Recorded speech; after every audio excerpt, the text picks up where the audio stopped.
Si Dieu existe, pourquoi ne se montre-t-il pas? Pourquoi ne se rend-il pas plus manifestement présent? Et si Dieu existe, pourquoi autant de mal et de souffrance?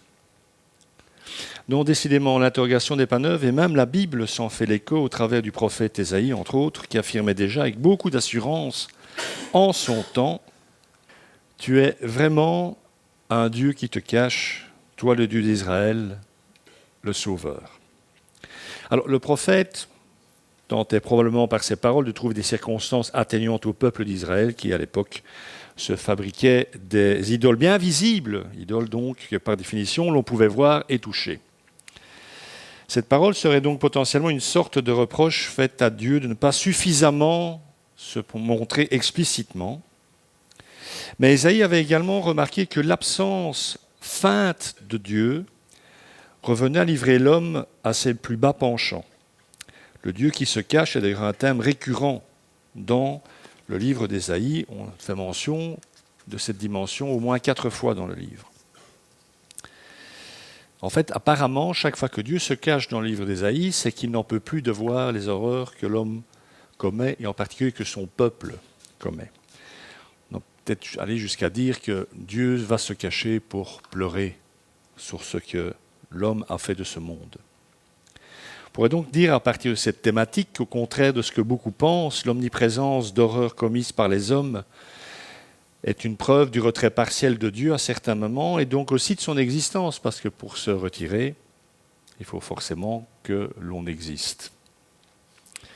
Et je reprends cet autre texte d'Ésaïe, Ésaïe 59. « Non, le bras de l'Éternel n'est pas devenu trop court pour sauver, ni son oreille trop dure pour entendre.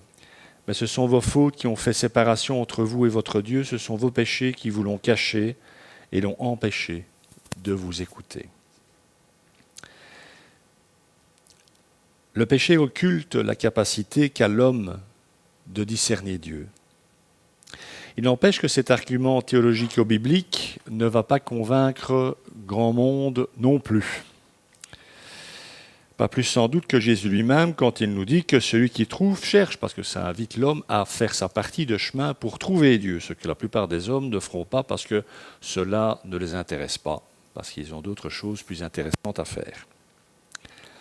La chose demeure donc inchangée, la transparence, l'absence apparente ou le silence de Dieu, comme l'appellent certains, reste un souci.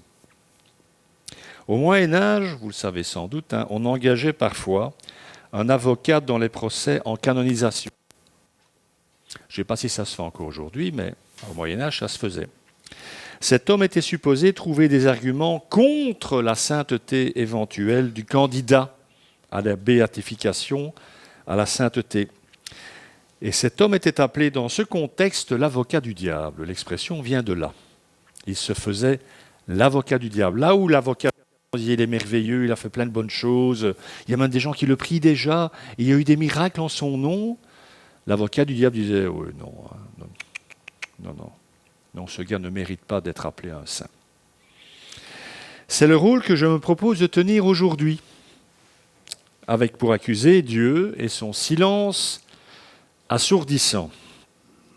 Alors l'acte d'accusation pourrait quant à lui se résumer comme suit. Pourquoi Dieu n'était pas plus visible? Alors la première chose que je voudrais dire, c'est que les chrétiens que nous sommes vivent dans le même monde que ceux et celles qui ne croient pas en Dieu. Ça ne vous aura pas échappé. Nous connaissons en gros les mêmes joies et les mêmes souffrances. Nous avons ce monde et les souffrances qui y sont liées en commun. Mais il n'y a pas que ça. Tout comme c'est le cas pour la très grande majorité des incroyants, normalement les chrétiens ne prétendent pas avoir des visions, n'entendent pas des voix, sauf celle qui s'appelle Jeanne d'Arc, et n'expérimentent pas le genre de miracle qui pourrait prouver l'existence de Dieu de manière scientifique, autrement dit empirique. Tout comme ceux qui ne croient pas, nous sommes aussi, me semble-t-il en tant que chrétiens, certainement à l'époque actuelle, nous sommes souvent troublés par la présence du mal et de la souffrance dans le monde et aussi dans nos propres vies. Et puis, étonnamment peut-être, mais laisse vraiment après tout, nous sommes, nous aussi, parfois, tout comme ceux qui ne croient pas en l'existence de Dieu, déçus par l'Église, par le manque de progrès dans la vie de ceux et celles qui ont reçu le nouveau commandement d'amour, tout en omettant au passage de préciser que quand nous critiquons nos frères et sœurs, nous aussi, nous nous rappelons quand même que nous avons reçu le même appel à aimer et qu'à ce niveau-là, on est plutôt, nous aussi, à côté de nos pompes et loin de la ligne d'arrivée. Tout cela pour dire que l'Église ne peut pas, elle non plus, de manière surnaturelle, manifester la présence de Dieu. Et elle le pourrait que ça ne changerait strictement rien. Ça, c'est pour mon côté optimiste. Pourtant, certains d'entre nous choisissent encore et toujours de croire et de tout miser sur un Dieu qu'on ne voit pas, qu'on ne peut pas toucher, qu'on ne peut pas entendre, en tout cas avec ces oreilles-là, et qu'on ne peut pas prouver. Et vous étonnez encore qu'on passe pour des oiseaux. D'autres choisissent de parier qu'un tel Dieu n'existe pas. Voilà donc le constat, il est simple, les eaux du lac semblent d'un calme olympien et pas de Dieu à l'horizon. Jill Briscoe, femme de pasteur, enseignante elle-même et présidente, en tout cas à l'époque, d'une ONG venant aux aides aux jeunes enfants livrés à la prostitution sur les trottoirs de Bangkok, était perdue. Pourquoi Dieu ne faisait-il rien ? Pourquoi tant de prières restaient sans réponse ? Cela faisait des semaines qu'elle se battait avec le silence assourdissant de Dieu. Elle décida d'aller se promener près d'un lac, pas très loin de l'endroit où elle logeait. Elle s'assit et contempla les eaux paisibles de l'étendue aqueuse. Et cette vision ramena un peu de sérénité dans son cœur, ça lui faisait du bien. C'est alors qu'elle entendit sa voix.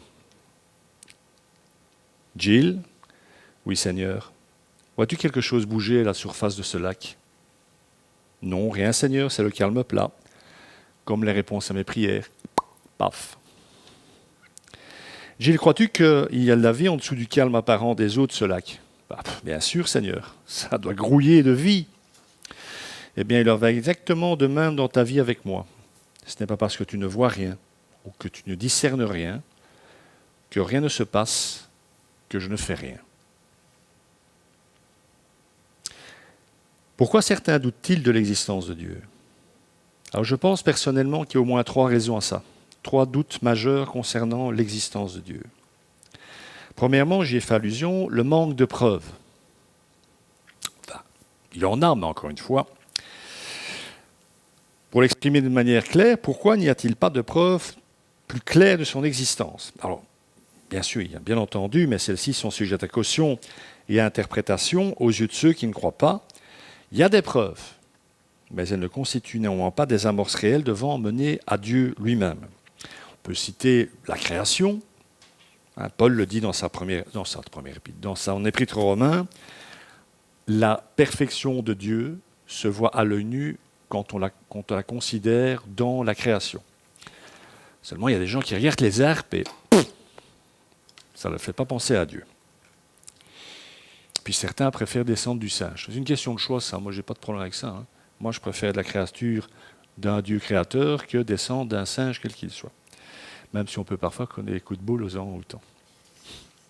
Ça, c'est entre moi et Geoffrey. Si vous payez assez cher, je vous expliquerai. Alors, il y a une autre preuve de son existence, c'est la Bible, qui est sa révélation écrite. C'est une autre révélation de Dieu. Mais là encore, il faut s'ouvrir la possibilité que ce texte soit autre chose qu'un agglomérat de différents styles littéraires très intéressants qui ont construit notre civilisation judéo-chrétienne. Hein. Ça, même des intellectuels athées reconnaissent ça, mais ça n'est pas pour autant la parole de Dieu. Et puis il y a Jésus quand même. Dieu fait homme. Le Fils de Dieu. Et puis il y a l'Esprit Saint quand même aussi, qui a bousculé beaucoup de choses dans l'histoire. Puis il y a l'archéologie. En grosso modo, même beaucoup d'archéologues continuent à dire que ce sont des couillonnades, hein, qui disent que David, par exemple, était un peu insignifiant d'il y a plus de 1000 ans. Ce qu'on découvre au niveau archéologique a plutôt tendance à aller vers ce que certains textes bibliques affirment. Il y a une réflexion intellectuelle autour de ça, mais c'est jusque-là, ça ne prouve pas spécialement l'existence. Donc pourquoi est-ce qu'il ne fait pas plus de bruit ?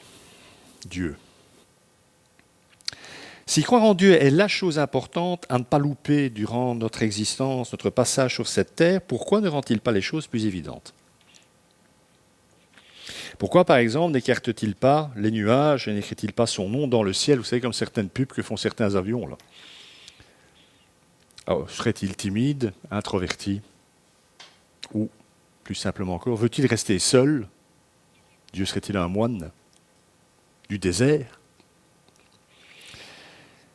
Bernard Russell, que j'ai déjà cité hier, un des athées les plus convaincus que la Terre est portée, participait à un vernissage. Il était âgé à l'époque de 95 ans et une jeune journaliste s'approcha de lui et lui dit « Vous êtes non seulement le plus célèbre des athées, mais aussi le plus vieux. » C'est sympa comme approche, je trouve. Il a l'air heureux et enjoué. Que direz-vous à Dieu s'il existe lorsque vous vous retrouverez devant lui? Et Russell a répondu, je lui dirai, vous, monsieur, vous ne nous avez pas donné de preuves suffisantes de votre existence. Alors c'est vrai que parfois, je me dis qu'une bonne petite rencontre du 4e type réglerait le problème une fois pour toutes. Malheureusement, pour ceux qui ont eu la chance ou la malchance de connaître ce genre d'expérience, avec Dieu, réel, mystique, cela n'a rien réglé du tout. Oui, ce genre de rencontre a existé. Bon, je prends un premier exemple, un texte dans la Genèse. Quand ils entendirent la voix de l'Éternel Dieu en train de parcourir le jardin vers le soir, l'homme et la femme se cachèrent loin de l'Éternel Dieu, au milieu des arbres du jardin. Apparemment, Adam et Ève, peu importe ce qu'on met dans ce texte, que ce soit un mythe ou pas, ça transmet quelque chose de la réalité des choses. Ils avaient quand même, d'une manière ou d'une autre, une relation réelle avec Dieu. Deuxième exemple, un peu plus loin, dans le livre de l'Exode, et on en vient à Moïse, tout le peuple entendait les coups de tonnerre et le son de la trompette et voyait les flammes de la montagne fumante, donc du Sinaï. À ce spectacle, le peuple, parce que c'est Dieu qui se manifeste, à ce spectacle, le peuple tremblait et se tenait à bonne distance. Ils dirent à Moïse, « Parle-nous toi, et nous écouterons, mais que Dieu ne nous parle pas, sinon nous mourrions. » Moïse dit au peuple, « N'ayez pas peur, car c'est pour vous mettre à l'épreuve que Dieu est venu, et c'est pour que vous ayez sa crainte devant les yeux, afin de ne pas pécher. » Encore une manifestation du 4e type. Le 3e, c'est les extraterrestres, pour ceux qui ne sauraient pas. On est un peu dans ce genre de cas ici aussi. Et puis les contemporains de Jésus, quand même, il s'est incarné. Dieu s'est incarné en Jésus. Philippe lui dit, « Seigneur, montre-nous le Père, et cela nous suffit. » Jésus lui dit, « Il y a si longtemps que je suis avec toi, et tu ne me connais pas, Philippe. Celui qui m'a vu a vu le Père. Comment peux-tu dire, montre-nous le Père? Ne crois-tu pas que je suis dans le Père et que le Père est en moi? Les paroles que je vous dis, je ne les dis pas de moi-même. C'est le Père qui vit en moi, qui fait lui-même ses œuvres. Croyez-moi, je suis dans le Père et le Père est en moi. Sinon, croyez-moi au moins à cause de ses œuvres. » Il y a d'autres exemples. On peut en avoir fait, nous, des rencontres de ce type. Moi, j'en ai me fait au moins une. Ça n'a rien changé, ça ne prouve pas l'existence de Dieu. Si je partage ça avec quelqu'un, il va peut-être simplement me dire « Qu'est-ce que tu avais fumé juste avant ?» On se demande, quoi. Ben oui. En résumé, même par rapport à ce que je viens de dire, le résultat est peu probant. Mêlant la peur à la désobéissance à l'incrédulité, et l'incrédulité à la mort de Jésus. Car comme le dit si bien Ésaïe, c'est le péché de l'homme, on l'a dit tout à l'heure, qui l'empêche de venir à la connaissance de Dieu. Donc le simple fait d'apparaître ne suffit pas à régler le problème. Car le problème, c'est le cœur de l'homme, apparemment. Quand Dieu se montre, on ne peut donc pas dire que ça soit une réussite. Et à l'analyse, peut-être que Dieu a ses raisons de garder le silence, et en tout cas de ne pas se manifester comme les hommes l'attendent. Sans référence au fait que Dieu peut garder le silence, ou en tout cas se révéler de manière particulière, je ne peux pas penser à tout ça. J'en ai déjà parlé il y a longtemps, mais je vais en reparler quand même, parce que ça me frappe quand même. Je ne peux pas ne pas penser à Agnès. Depuis toute petite, Agnès croyait. En fait, c'était plus que croire, elle était en feu pour Dieu. Elle voulait faire de grandes choses pour lui. Elle disait qu'elle voulait aimer Jésus comme personne ne l'avait aimé auparavant. Elle savait que Jésus était avec elle et elle possédait un sens indéniable de son appel. Elle écrit dans son journal « Mon âme à présent est dans une joie parfaite et une paix profonde. » Sa vie avec Dieu était si profonde et si continue que c'était pour elle un ravissement, une forme d'extase quotidienne. Elle quitte donc sa maison et devient missionnaire. Elle est bien décidée à tout lui donner. C'est alors que Dieu la quitte. Du moins, est-ce comme ça qu'elle le ressent. Où est ma foi, se demande-t-elle. Même ici-bas, il n'y a rien à part le vide et les ténèbres. Mon Dieu, combien douloureuse est cette douleur inconnue. Je n'ai plus la foi. Alors elle essaye de prier.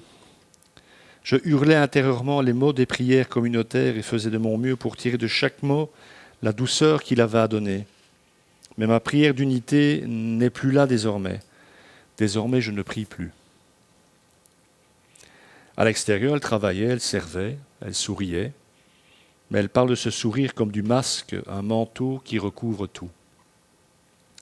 Cette obscurité intérieure, cette sécheresse et cette souffrance due à l'absence de Dieu continuera encore et encore, année après année, pendant 50 ans. C'était là la douleur secrète d'Agnès, mais vous la connaissez peut-être mieux sous un autre nom.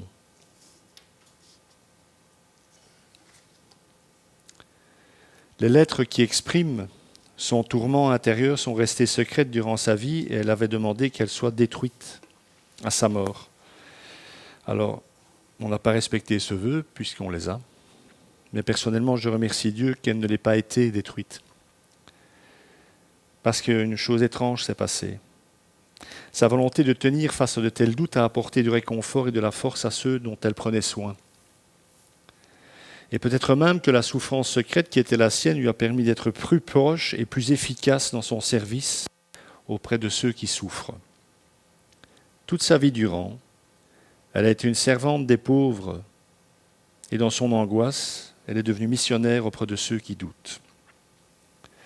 Alors qui sommes-nous pour comprendre tout ça ? Ça devrait au moins nous mettre en garde contre les formules toutes faites, nous garantissant une plus grande proximité de Dieu.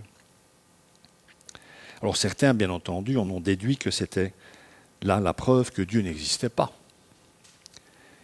Par contre, Agnès n'a pas eu cette compréhension négative, elle n'a pas rejeté Dieu, pas plus qu'elle n'a surmonté la douleur du silence de Dieu. Elle a vécu avec.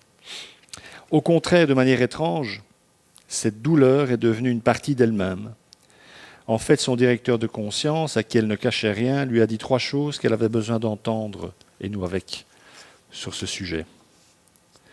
Premièrement, qu'il n'y a aucun remède humain à ces ténèbres intérieures. Elle ne devait donc pas se sentir responsable. Ensuite, que ressentir la présence de Jésus n'était pas la seule preuve que sa présence, et même pas la première. Jésus a dit lui-même, à leurs fruits, pas à leur certitude, vous reconnaîtrez mes disciples. En d'autres termes, ce désir terrible de Dieu constituait un signe sûr de la présence de Dieu dans sa vie, même s'il s'agissait d'une présence cachée. Alors on dirait, mais pourquoi ? Parce qu'on ne peut pas désirer follement Dieu si Dieu n'existe pas. Le désir fait partie du monde créé. Le fait de ne pas avoir un gâteau aux fraises devant vous ne veut pas dire qu'il n'existe pas. Cela veut simplement dire que ce que vous désirez, vous ne le possédez pas tout le temps. Et demandez à votre balance, elle vous dira que c'est une bonne nouvelle.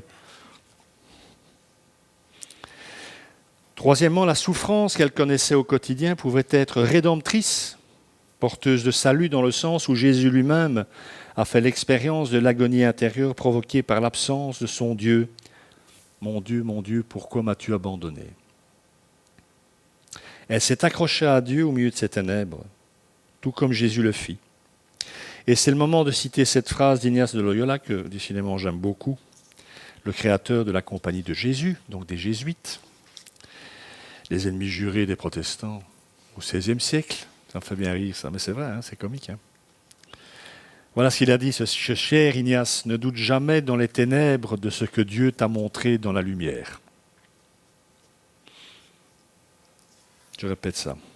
Ne doute jamais dans les ténèbres de ce que Dieu t'a montré dans la lumière. Cette vérité spirituelle est devenue le dernier grand don légué par Mère Teresa au monde. Elle n'a pas rêvé son appel, elle n'a pas rêvé la présence de Christ à ses côtés. Et nous ne devons pas douter non plus quand les choses semblent moins faciles, moins évidentes, quand les ténèbres semblent remplacer en nous la lumière ou le doute remplacer la paix. La question revient néanmoins pour nous, que pouvons-nous bien retirer du silence de Dieu? Alors comme j'ai déjà évoqué tout à l'heure, peut-être y a-t-il une bonne raison au fait que Dieu ne se montre pas telle une représentation géante du plafond de la chapelle Sixtine. Il était remarqué que bien souvent, nous souhaiterions, nous les chrétiens, obliger les gens à croire en un certain nombre de choses. Alors dans ce contexte, on parle d'arguments massus, de développer de la logique. Nous aimerions par exemple que les philosophes soient confrontés à des arguments si puissants que ceux-ci provoqueraient une sorte de réverbération dans leur cerveau et qu'à la fin du processus, une voix intérieure leur dise en conclusion que Dieu existe bel et bien et que s'ils refusent encore de l'accepter, ils seront foudroyés sur place. Je pense qu'il est une chose que nous devons vraiment comprendre. Forcer les gens à admettre que Dieu existe ne résout pas vraiment le problème fondamental de l'homme. Même si l'humanité reconnaissait l'existence de Dieu, le problème du cœur de l'homme resterait le même. Un type qui roule à 180 sur l'autoroute est en excès de vitesse. Il aperçoit une voiture de police sur le bas-côté de la route et il monte sur ses freins pour revenir à 120. Alors, à votre avis, est-ce qu'il fait ça par souci moral? Parce qu'il se dit que ce n'est pas bien de rouler à 180, de dépasser les limitations? Non, non, non. Il freine de toutes ses forces parce qu'il va se prendre un PV, quoi. Et un solide encore. Et probablement même un retrait de permis. Pire, les policiers arrêtent cet homme. Et il pensera, dans son fort intérieur, que c'est injuste, qu'ils ne font ça que pour atteindre leur quota de PV. Vous n'avez rien d'autre à faire, pas de gangsters à mettre en prison. Pourquoi vous attaquez toujours aux pauvres gens qui ne font jamais rien de mal? Cœur de l'homme, mes amis. C'est comme les petits garçons qui piquent, qui vont dans le pot de confiture, qui en ont plein le visage, et maman leur dit « T'as encore été manger de la confiture ?» « Non, qui t'a été raconté ça, maman? Non, non. » L'exemple de ce chauffeur de voiture, de ce conducteur, c'est que nos ténèbres et nos préoccupations personnelles nous empêchent de voir les policiers objectivement pour ce qu'ils sont. Nous projetons sur eux, dans le cas que je viens de citer, nos peurs, nos désirs, notre égoïsme et notre obscurité. Toutes ces choses agissent comme autant de filtres dans la façon dont nous percevons les êtres humains qu'ils sont et le métier qu'ils font. Nous fonctionnons en permanence comme ça. Et ça affecte notre perception et nos relations avec les autres. En ce qui concerne le fait de voir Dieu comme il est, multipliez cela par 100, voire même 1000, et vous commencerez à entrevoir le problème qu'a Dieu avec l'homme. Parce que l'Écriture nous rappelle quand même, dans le livre de l'Exode, entre autres, que personne ne peut voir la face de Dieu. Qu'est-ce que ça veut dire, en fait? Ça signifie que nous ne pouvons pas voir Dieu tel qu'il est. Nous en sommes totalement incapables. Et donc, nous allons projeter inévitablement les expressions de notre nature sur lui. Et c'est la raison pour laquelle le simple fait d'amener les gens à croire à l'existence de Dieu ou du surnaturel ne sert strictement à rien. Les gens peuvent croire au surnaturel et continuer à vivre des vies totalement immorales et spirituellement désastreuses. Et Jacques, l'apôtre Jacques, pas l'apôtre, le frère de Jésus, Jacques, l'exprime très bien en Jacques 2, 19. Tu crois qu'il y a un seul Dieu? Tu fais bien. Les démons aussi le croient et ils tremblent. Est-ce que les démons croient que Dieu est bon et juste et plein d'amour? Bien sûr que non. Ces démons croient-ils les mêmes choses à propos de Dieu que celles que croit Jésus à propos de son Père? Absolument pas. Autrement dit, Dieu semble donc se présenter à nous de telle manière que les personnes désirant les rejeter de leur vie puissent le faire. Et il semble qu'il leur laisse de l'espace pour le faire. Et pour le dire de façon plus directe, les gens qui ne veulent pas, les personnes qui ne veulent pas qu'il y ait un Dieu, trouveront toujours un moyen de croire qu'il n'y en a pas. pour terminer ce petit premier point concernant les raisons de douter, je citerai le philosophe et mathématicien chrétien Blaise Pascal qui disait, je précise pour l'anecdote, mais ce n'en est pas une, qu'il a arrêté les maths à 19 ans pour ne plus faire de la théologie. Et il est mort à 39. Donc, en disant simplement, à 19 ans, il avait créé quand même pas mal de trucs au niveau mathématique. Il a dit, maintenant, je vais m'intéresser aux matières vraiment importantes, je vais faire de la théologie. Voilà ce qu'il a dit, notre ami Blaise Pascal. Il y a assez de lumière pour croire que Dieu existe et assez d'obscurité pour ceux qui désirent être persuadés du contraire. Que le Seigneur bénisse sa parole et qu'il vous bénisse. Amen.